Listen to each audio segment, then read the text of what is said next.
Génesis es un nombre tomado del griego. Significa el libro de la generación o los orígenes. Se llama así apropiadamente, pues contiene el relato del origen de todas las cosas onto. No hay otra historia tan antigua. Nada hay dentro del libro más antiguo que existe que lo contradiga.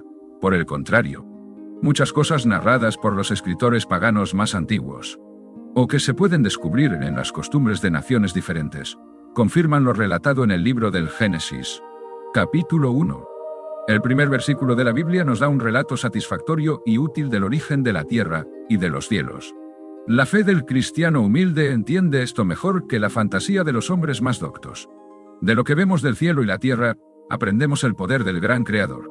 Que el hecho de ser creados y nuestro lugar como hombres nos recuerden nuestro deber cristiano de mantener siempre el cielo a la vista y la tierra bajo nuestros pies. El Hijo de Dios, uno con el Padre, estaba con él cuando éste hizo el mundo, mejor dicho. A menudo se nos dice que el mundo fue hecho por él, y que sin él nada fue hecho. ¡Oh, qué elevados pensamientos debiera haber en nuestra mente hacia el gran Dios que adoramos! Y hacia ese gran mediador en cuyo nombre oramos. Aquí, en el principio mismo del texto sagrado, leemos de ese Espíritu Divino cuya obra en el corazón del hombre se menciona tan a menudo en otras partes de la Biblia. Observe que, al principio nada deseable había para ver, pues el mundo estaba informe y vacío, era confusión y desolación. En manera similar, la obra de la gracia en el alma es una nueva creación, y en un alma sin gracia, que no ha nacido de nuevo. Hay desorden, confusión y toda mala obra. Está vacía de todo bien porque está sin Dios, es oscura, es las tinieblas mismas. Este es nuestro estado por naturaleza, hasta que la gracia del Todopoderoso efectúa en nosotros un cambio. En los versículos 3, 4 y 5 se dice que, dijo Dios, sea la luz. Él la quiso, e inmediatamente hubo luz. ¡Qué poder el de la palabra de Dios! En la nueva creación, lo primero que se lleva al alma es la luz. El bendito Espíritu obra en la voluntad y en los afectos, iluminando el entendimiento. Quienes por el pecado eran tinieblas, por gracia se convierten en luz en el Señor. Las tinieblas hubieran estado siempre sobre el hombre caído si el Hijo de Dios no hubiera venido para darnos entendimiento. 1 Juan 5, 20. La luz que Dios quiso, la aprobó. Dios separó la luz de las tinieblas, pues, ¿qué comunión tiene la luz con las tinieblas? En los cielos hay perfecta luz y ningunas tinieblas. En el infierno, la oscuridad es absoluta y no hay un rayo de luz. El día y la noche son del Señor, usemos ambos para su honra. Cada día en el trabajo para Él, y descansando en Él cada noche. Meditando día y noche en su ley. En los versículos del 6 al 13 se nos dice que, pantoso súrico.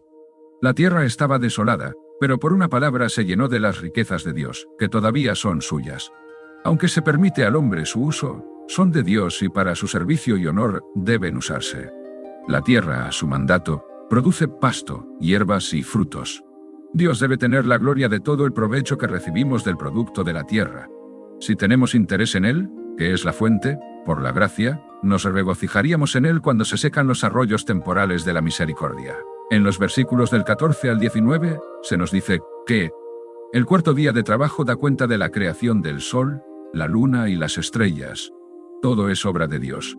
Se habla de las estrellas tal como aparecen ante nuestros ojos, sin decir su cantidad, naturaleza, lugar, tamaño o movimientos.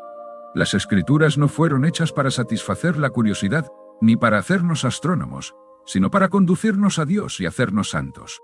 Las luces del cielo fueron hechas para servirle a Él. Lo hacen fielmente y brillan a su tiempo sin faltar. Nosotros estamos como luces en este mundo para servir a Dios. Pero, ¿respondemos en manera similar a la finalidad para la que fuimos creados? No, nuestra luz no resplandece ante Dios como sus luces brillan ante nosotros. Hacemos uso de la creación de nuestro amo, pero nos importa poco la obra de nuestro amo. En los versículos del 20 al 25, se nos dice que Dios mandó que se hicieran los peces y las aves. Él mismo ejecutó esta orden.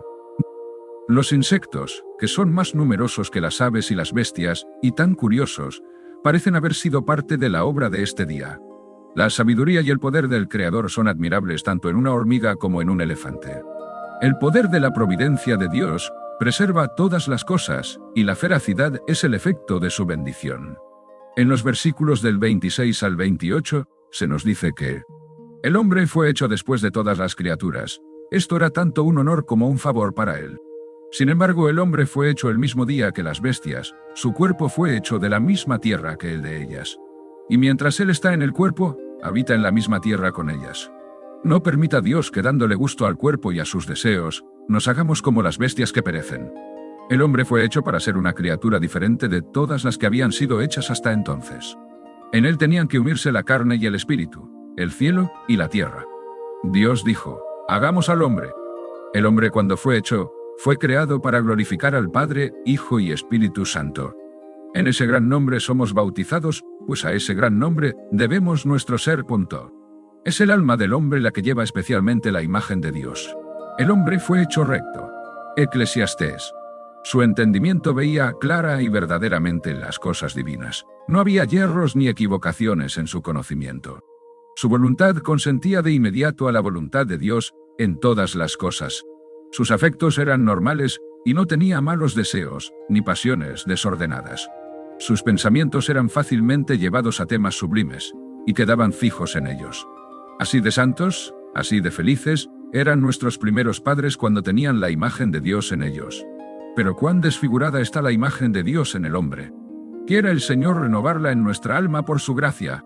En el versículo 29 y 30 se nos dice que las hierbas y las frutas deben ser la comida del hombre, incluido el maíz y todos los productos de la tierra.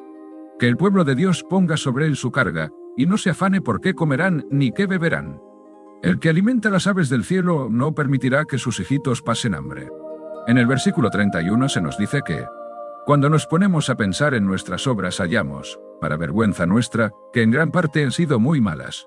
Pero cuando Dios vio su obra, todo era muy bueno. Bueno, pues todo era cabalmente como el Creador quería que fuera. Todas sus obras, en todos los lugares de su señorío le bendicen, y por tanto, bendice, alma mía, al Señor. Bendigamos a Dios por el Evangelio de Cristo y al considerar su omnipotencia, huyamos nosotros, los pecadores, de la ira venidera. Si somos creados de nuevo conforme a la imagen de Dios en santidad finalmente, entraremos en los cielos nuevos y tierra nueva, en los cuales mora la justicia. ¡Paz!